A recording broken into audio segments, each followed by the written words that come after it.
नमस्कार। शोम रतोड़ी एनालिसिस में आपका स्वागत है।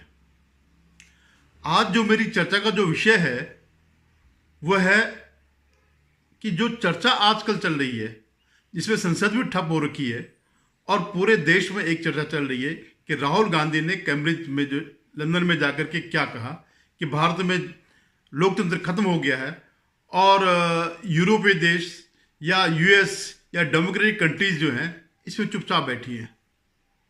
हालांकि इससे पहले उन्होंने ये भी कहा था उसमें वार्ता के दौरान कि चीन की बड़ी प्रशंसा करी थी, जिस चीन को वो यहाँ पर मोदी जी के खिलाफ एक हथियार के रूप में दिखाते हैं। वहाँ जाकर के वो कह रहे हैं कि चीन जो है बहुत ही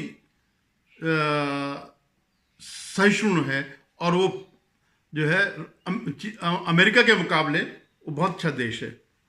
तो अब उन्होंने जो है अपने भाषण में जो कहा कि भारत अगर यूरोपियन कंट्रीज किसी दिन ये पता चले सुबह उठे कि उनके यहाँ लोकतंत्र खत्म हो गया है तो आप क्या and the way things are changing.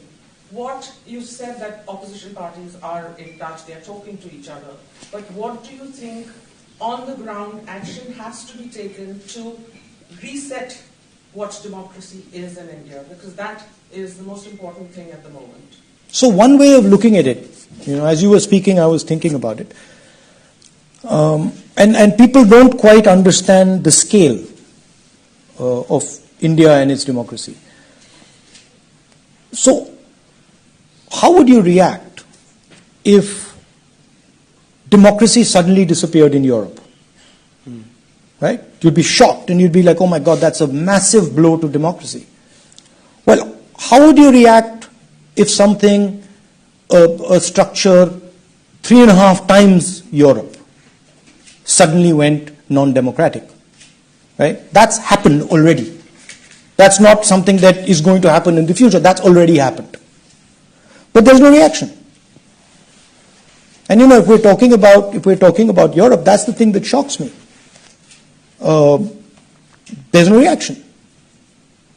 Right?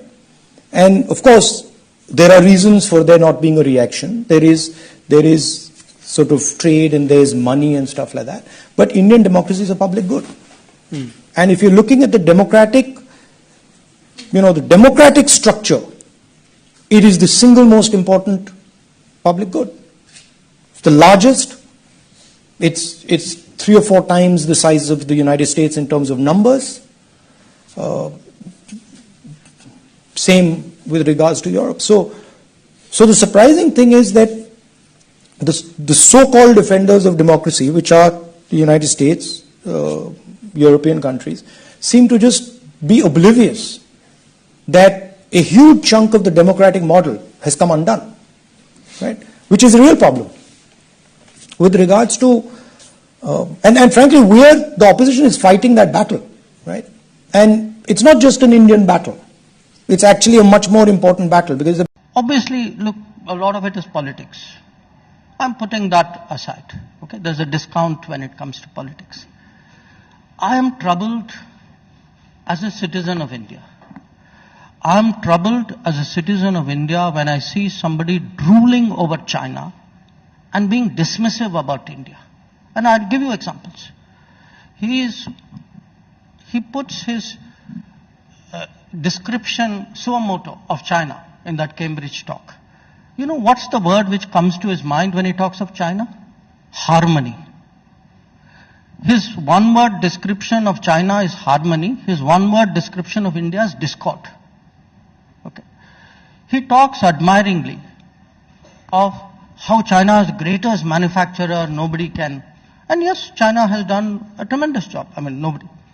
But when it comes to manufacturing in India, he runs it down in every possible way. He says, make in India won't work.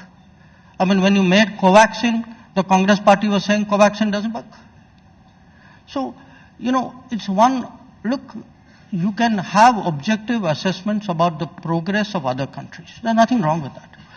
But in this current situation, to talk up, a competitive relationship and to worse, do down your own country You're telling me I'm scared. I'm asking you, why is somebody undermining national morale like this? And it's not just, economy. Let's even look at security. He talks about connectivity. He speaks admiringly in the same talk. He's spoken about the Belt and Road. He compares, very poetically I must say, he compares Belt and Road like the Yellow River in China gushing forth. Guys, the Belt and Road goes through POK. It violates our national integrity and sovereignty. He doesn't have a word to say about it. तो उन्होंने Cambridge university या London में जो बात कही उसका अर्थ ये था कि अगर कल के दिन जो है आप सुबह उठें और आपको ये पता चले कि आपकी यहां से डेमोक्रेसी खत्म हो गई तो आप पे क्या बीतेगी, आपको कैसा महसूस होगा। लेकिन ये भारत में हो चुका है। उनके हिसाब से भारत में डेमोक्रेसी खत्म हो चुकी है। तो इस तरह जो भारत के खिलाफ जो विदेशों से जो मदद मांग रहे हैं राहुल गांधी, तो वो पहले व्यक्ति नहीं है।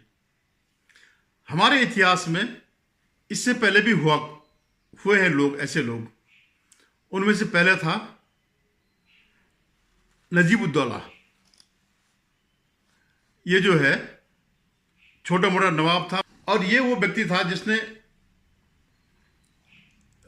उसकी जो पानीपत का जो तीसरा युद्ध हुआ 1761 में, उसके लिए जो उसने अहमद शाह अब्दाली को आमंत्रित किया था भारत में।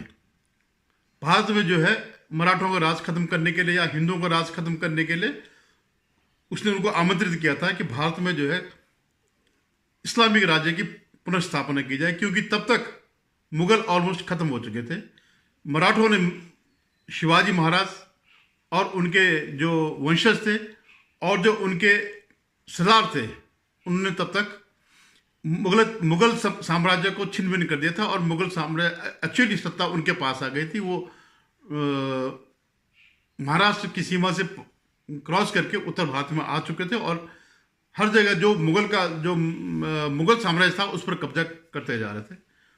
तो नजीबुल्लाह ने जो है, जिसकी राजधानी नजीबाबाद थी और एक छोटा सा उसको एरिया दिया था मुगलों ने, या कुछ सहारनपुर का उसको नवाब बनाया था, उसने देहरादून पर भी कब्जा किया। खैर, तो उसने अहमद शाह अब्दाली को आमंत्रित किया। तो वो पहला व्यक्ति था जिसने विदेशियों को भारत पर आक्रमण करने के लिए निवेदन किया। और उसी ने जो है शुजा-उद-दौला, जो अवध का नवाब था, उसको भी अब्दाली के साथ लाया कि धर्म के आधार पर कि जो है अगर आप हमारा साथ दीजिए इन जो काफिरों के खिलाफ सत्ता की लड़ाई के लिए, इस्लाम का राज करने के लिए। तो पहला व्यक्ति वो था। दूसरा व्यक्ति इतिहास में जो है, जो इस देश के जो लेफ्ट लिबरल गैंग है, जिन्होंने इतिहास को तोड़ा मरोड़ा, जो जेएनयू टाइप के जो स्कॉलर्स हैं, वो है टीपू सुल्तान।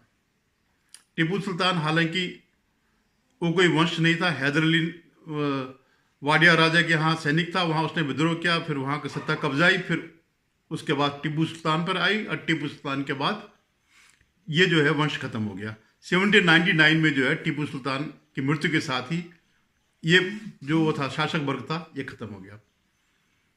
तो जब इसकी लड़ाई चल रही थी टीपू सुल्तान की, मराठों से ही चल रही थी, तब इसने जो है, जो अफगानिस्तान का अमीर था यानी शासक था जमन शाह से रिक्वेस्ट करी कि आप जो है सेना लेकर के आइए और इन हिंदुओं को मारिएगा और यहां पर इस्लाम का परचम फैलाइए।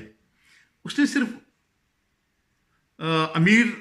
अफगानिस्तान के अमीर से ही नहीं रिक्वेस्ट करी, बल्कि उसने खलीफा से भी कहा और यहां तक कि उसने फ्रेंच को भी जो है आमंत्रित किया, क्योंकि तब फ्रेंच और ब्रिटिशर्स दोनों राइवल थे। तो उसका यह था कि कुछ हिस्सा हम ले लेंगे, कुछ हिस्सा फ्रेंच ले लेंगे, तो इस देश को ऐसे डिवाइड करके। तो दूसरा व्यक्ति जो है, जो लेफ्ट लिबरल गैंग का प्रिय है, जिसको स्वतंत्रता सेनानी बताते हैं, लेकिन स्वतंत्रता सेनानी मेरी समझ में नहीं, आज तक यही नहीं आया कि किस बात का स्वतंत्रता सेनानी।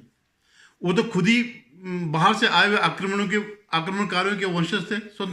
सुंदर सेनानी तो वो थे जो हिंदू थे, जो अपने देश को आज़ाद कर रहे थे, जो उनके खिलाफ जो है लड़ाई कर रहे थे, चाहे वो मराठा रहे हों, सिख रहे हों, जाट रहे हों, राजपूत रहे हों, जो सतत 1000 साल से लड़ाई कर रहे थे। तो वो असली स्वतंत्रता सेनानी थी। लेकिन जो है आजकल आप देखते होंगे कर्नाटक में कभी उनके नाम पर उसकी जयंती मनाई जाती है, 100, 200, 400 जो भी उनके जो है मरने पे या जन्म पर जो है मनाया जाता है, और उसको एक राष्ट्रीय हीरो के रूप में जो है दर्जा दिया जाता है। ऐसे ही जो है उसको जो है रॉकेट साइंस का जो है जन्मदाता कहा जाता है। मतलब किसी भी तरह जो है उसको महामंडित किया जाता है एक गैंग द्वारा। तो दूसरा शासक टीपू सुल्तान था। अब तीसरे शासक की मैं बात करता हूं। शासक नहीं था वो कांग्रेस का एक छोटा मोटा पदाधिकारी मणिशंकर अय्यर। जब केंद्र में जो है मोदी जी की सत्ता जब आ गई थी तो वो पाकिस्तान गया भीख मांगने के लिए कि हमारी मदद करो। जिस पाकिस्तान को बाद में मोदी जी ने पछाड़ करके कूटा है, उस पाकिस्तान से मदद मांग रहा था। वो भी हंस रहे थे ISI वाले या जो उनके नेता रहे होंगे या उनकी जो फौज रही होगी, जिससे भी मांगने गया था।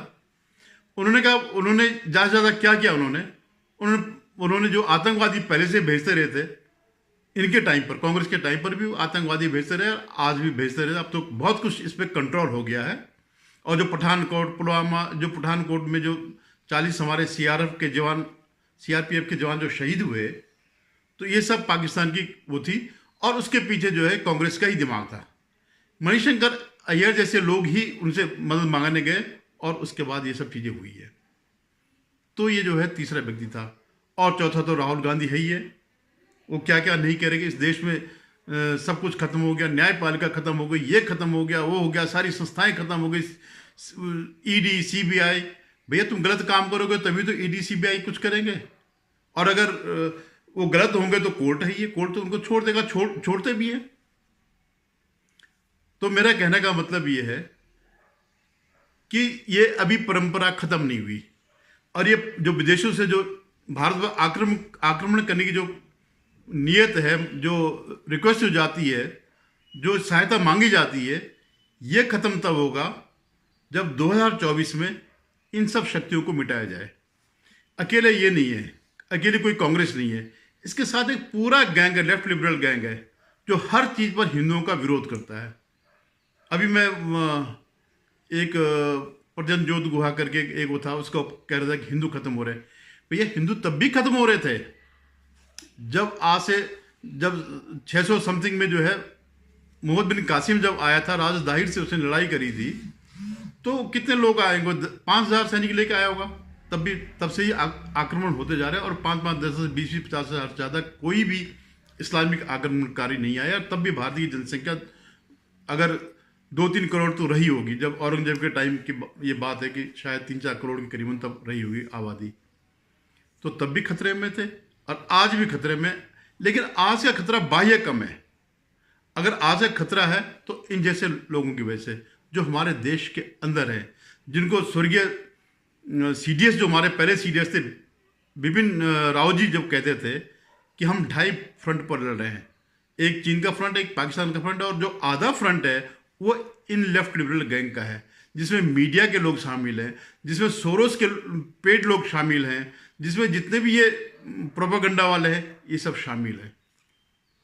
तो इन सब का जवाब, सबका जवाब सिर्फ आपके हाथों पे, आपके एक वोट पर है।